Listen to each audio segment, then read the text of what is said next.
dikelola oleh negara, studi akuntabilitas terhadap anggaran. Sebelum kami mulai presentasi, kami akan memperkenalkan diri. Yang pertama ada saya, Muhammad Saryanto, dengan NIM 07. Saya Lutfi Mardianti dengan NIM 15.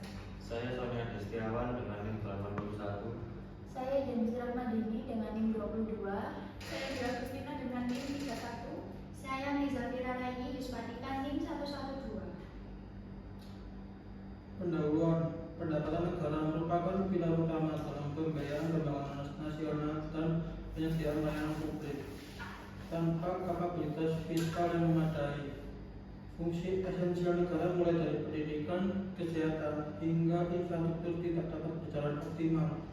Pengelolaan pendapatan yang efektif dan efisien oleh pemerintah melalui instrumen pajak dan penerimaan negara bukan pajak (PNBP) menjadi cerminan fundamental dan kapabilitas administratif negara.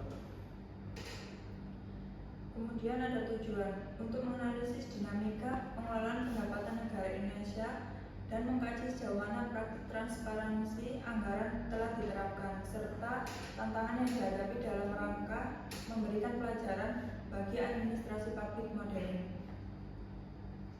Permasalahan yang pertama, bagaimana dinamika struktur pendapatan negara Indonesia. Yang kedua, bagaimana peran transparansi fiskal dalam meningkatkan akuntabilitas publik. Landasan teori. Konsep pendapatan negara secara umum merujuk pada semua penerimaan yang berasal dari sumber-sumber domestik dan penerimaan negara bukan pajak atau PNBP. Akuntabilitas publik merupakan kewajiban manajer publik untuk memberikan pertanggungjawaban atas segala tindakan dan hasil yang diperoleh dari penggunaan sumber daya publik. Akuntabilitas organisasi sektor publik dapat diukur dari sejumlah dimensi, termasuk transparansi dan responsivitas. Dinamika pendapatan negara Indonesia menunjukkan upaya konsisten pemerintah untuk meningkatkan rasio perpajakan. Teks to GDP rasio meskipun masih menghadapi tantangan. Menurut data World Bank 2022, GDP rasio Indonesia tercatat sekitar 10,4%, di mana angka ini tergolong rendah karena mengindikasikan adanya potensi penerimaan yang belum tercapai optimal. Pada tahun 2024, target total pendapatan negara Indonesia diproyeksikan mencapai 2.842,5 triliun. Struktur penerimaan ini didominasi oleh penerimaan pajak, yang dimana pajak ini menyumbang sekitar 82,4% dari total pendapatan. Data ini menunjukkan adanya ketergantungan fiskal yang tinggi terhadap sektor pajak, sehingga menuntut adanya tata kelola dan transparansi yang ketat.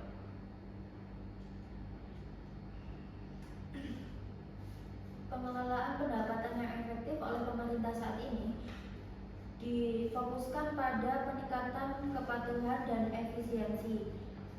Dua aspek utama dalam pengelolaan ini adalah ekstensifikasi dan intensifikasi basis pajak dan juga manajemen penerimaan negara bukan pajak.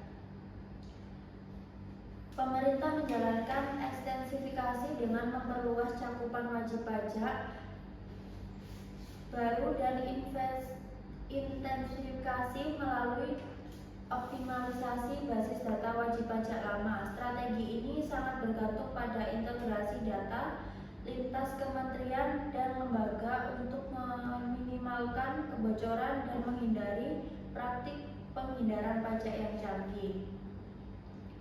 Pengelolaan PNBP telah beralih dan sekedar penerimaan pasif menjadi instrumen kebijakan PNBP yang diatur dalam undang-undang. Diklasifikasikan menjadi 4 kelompok utama, yaitu 1. Penerimaan dan pemanfaatan sumber daya alam, 2. Pendapatan layanan, 3. Pendapatan dari pengelolaan kekayaan negara, 4. Pendapatan PNBP lainnya.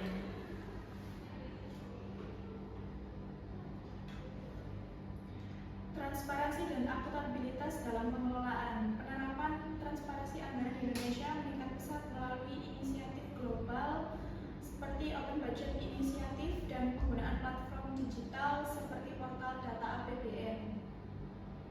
Menurut Open Budget Survey OBS pada tahun 2023, Indonesia meraih skor 70/100 dan menempati peringkat kedua di Asia Tenggara, menunjukkan keterbukaan informasi anggaran yang baik, meski partisipasi publik dan pengawasan masih perlu ditingkatkan. Tantangan dan transparansi pendapatan negara.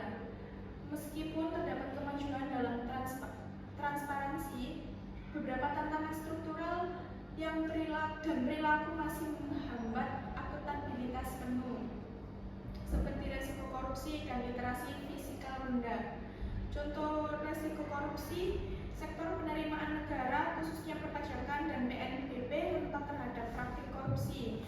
Data Corruption Perception Index (CPI) pada tahun 2024 dari Transparansi Internasional yang menunjukkan skor 37/100 untuk Indonesia, mencerminkan adanya persepsi publik dan ahli yang menunjukkan perlunya perbaikan signifikan dalam tata kelola anti korupsi termasuk di sektor penerimaan. Sedangkan literasi fiskal rendah, ketersediaan data dan yang transparan belum tentu diikuti oleh pemahaman publik. Rendahnya literasi fiskal masyarakat menyebabkan dokumen anggaran yang telah dipublikasikan sulit dipahami dan dianalisis, sehingga mengurangi efektivitas transparansi sebagai alat pengawasan. Lalu ada pembahasan mengenai pelajaran untuk administrasi publik. Jadi bagi disiplin ilmu administrasi publik, dinamika pengelolaan pendapatan dan transparansi mengajarkan bahwa kebijakan fiskal tidak dapat dipisahkan dari prinsip tata kelola yang baik atau good governance. Artinya, pendapatan pengelolaan dan transparansi negara itu bukan hanya mengatur tentang keuangan, tapi juga mengajarkan tentang efisiensi dan tanggung jawab pemerintah. Sehingga kami memberikan 3 rekomendasi yang dapat diambil. Yang pertama ada digitalisasi penerimaan dan integrasi data, yakni mempercepat digitalisasi seluruh sistem penerimaan negara dan mengintegrasikan basis data wajib pajak atau wajib bayar. Lalu yang kedua ada partisipasi publik, yakni mendorong mekanisme partisipasi yang lebih aktif dalam proses perencanaan dan pengawasan anggaran, melampaui sekedar publikasi data. Lalu yang ketiga ada meningkatkan kapasitas ASN dengan memberikan pelatihan berkelanjutan kepada aparatur sipil negara atau ASN di bidang manajemen fiskal dan akuntabilitas. Kemudian kesimpulan dari presentasinya adalah dinamika pendapatan negara Indonesia yang didominasi oleh penerimaan pajak menegaskan pentingnya efektivitas manajemen fiskal. Sementara itu, capaian transparansi anggaran sebagaimana ditunjukkan oleh skor Open Budget Survey tahun 2023 merupakan fondasi kuat untuk menuju akuntabilitas. Namun, tantangan seperti kerentanan terhadap korupsi dan rendahnya literasi fiskal menuntut inovasi kebijakan. Transparansi bukan hanya tentang ketersediaan data, tetapi juga kemampuan publik untuk memahami dan menggunakannya. Dengan mengintegrasikan digitalisasi, pengelolaan yang efisien dan partisipasi publik, pengelolaan pendapatan negara dapat diperkuat sehingga memperkuat kepercayaan publik dan menunjukkan tata kelola pemerintah yang responsif dan akuntabel. Sekian presentasi dari kami. Apabila ada salah kata, kami mohon maaf. Wassalamualaikum warahmatullahi wabarakatuh.